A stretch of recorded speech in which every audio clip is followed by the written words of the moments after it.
Jangan! Sudah cukup! Kami sudah terlalu menderita, Pak! Kami sakit! Bapak lihat saya sakit, Bapak! Bapak lihat saya! Jangan! Saya sakit, Bapak! Saya sakit! Tanggal 19 Desember 61 itu kami sudah hamur, Bapak sudah habis.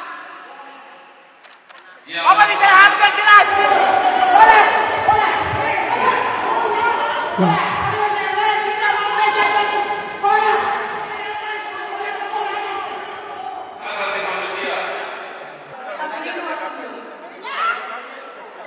Sudah 2 kali ke MRP, 2 kali RDP.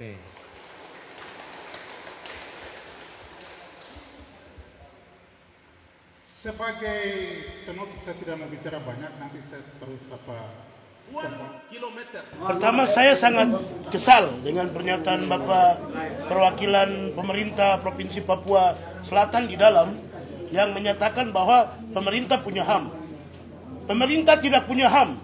Pemerintah punya kewajiban untuk melindungi HAM. Dan tadi Pak Menteri sendiri sampaikan bahwa pemerintah tidak punya HAM, ya kan? Dan Pak Menteri sedang melakukan tugasnya untuk menguatkan aparatus negara. Saya pikir Pak itu membuktikan bahwa bawahan Bapak itu belum paham tentang HAM. Kalau belum paham tentang HAM, yang dikhawatirkan adalah pelanggaran HAM akan terjadi secara sistematik dan struktural. Siapapun yang melanggar hak asasi manusia, dia bisa ditindak. Nah, itu kewenangan dari Komnas HAM.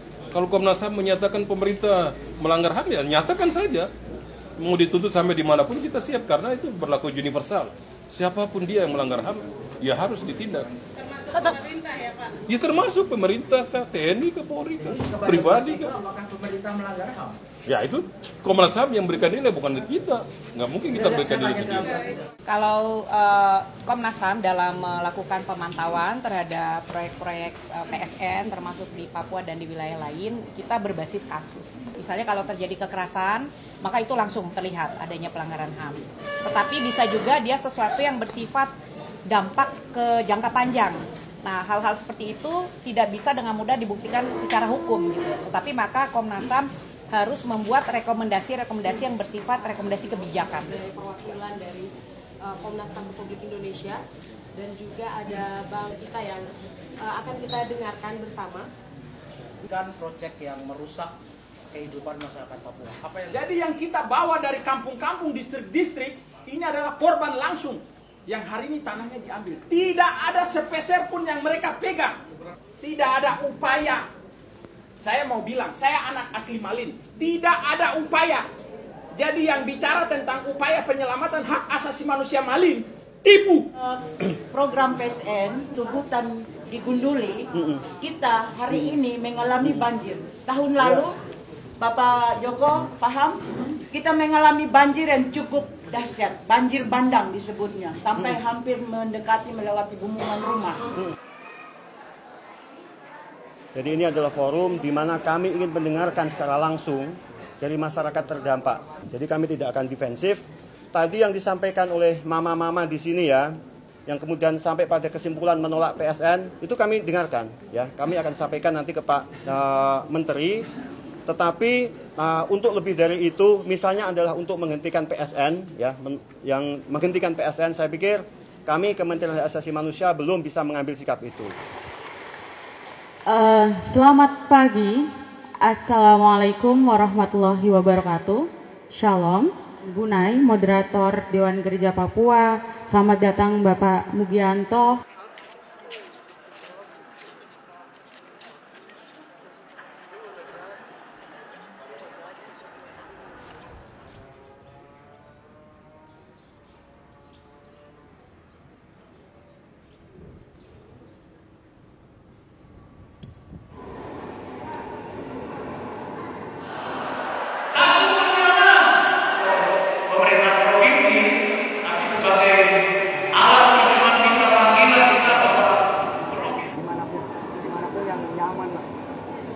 Kami sampai pada kesimpulan bahwa menghadapi proyek strategis nasional ini tidak bisa dilakukan dengan secara sendiri-sendiri, tetapi harus dilakukan dengan solidaritas yang luas, baik oleh aktivisnya, gerakan sosial, maupun masyarakat adat ataupun juga masyarakat rakyat yang terdampak dari proyek strategis nasional. Ya, jadi harapan dari pertemuan ini bagaimana kita ada persatuan yang meluas.